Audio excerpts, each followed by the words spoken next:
તમે જોઈ શકો છો તો આપણું ઘી થોડું થોડું ઢીલું થઈ ગયું છે। આપણે 1 વાટકી જેટલો ચણાનો લોટ નાખી દીધો છે।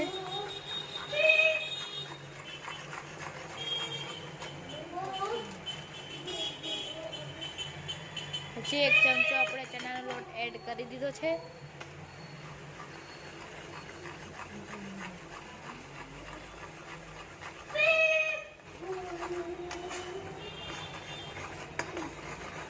તમે જોઈ શકો છો કે ચણાના લોટ અને ઘીને મિક્સ કરવાથી બુડબુડ બુડબુડ ઉપર થઈ ગયા છે।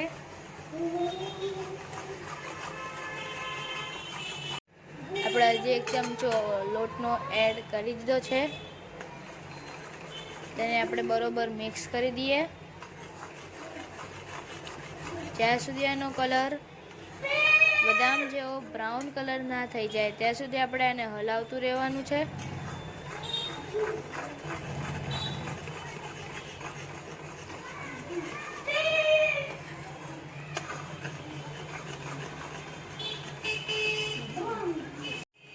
હવે આપણે 1 વાટકી જેટલી ઘરમાં જે મલાઈ હોય તે આપણે નાખી દેવાની છે।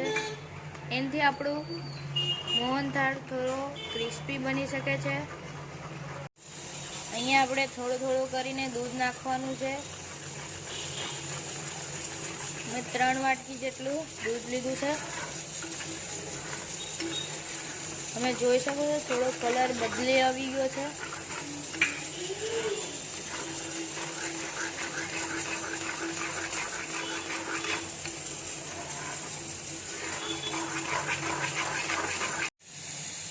અહીંયા આપણે ગોળ નાખી દીધો છે ત્યાંથી થોડો સ્વાદ મીઠાશ થઈ જાય।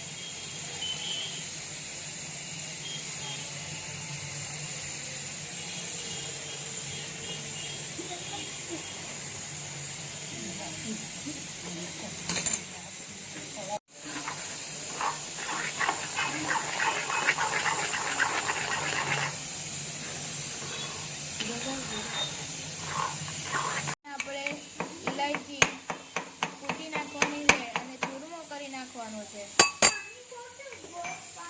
જે ઇલાયચી છે તે આની અંદર નાખી દેવાની છે જેથી એનો સ્વાદ થોડો ઇલાયચી અને ગોળનો મિક્સ થઈને મીઠાશ જેવો થઈ જાય।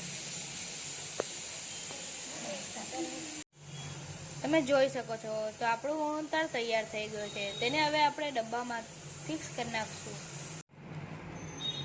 મોહનથાળને ડબ્બામાં નાખીને પછી તમે એને સ્પ્રેડ કરી દેવાનું છે।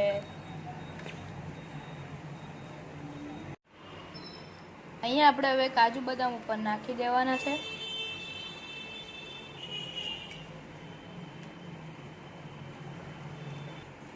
અહીંયા હવે આપણે થોડો વાટકીથી પ્રેસ કરી દેવાનું છે જેથી તે કાજુ બદામ અંદર દબાઈ જાય।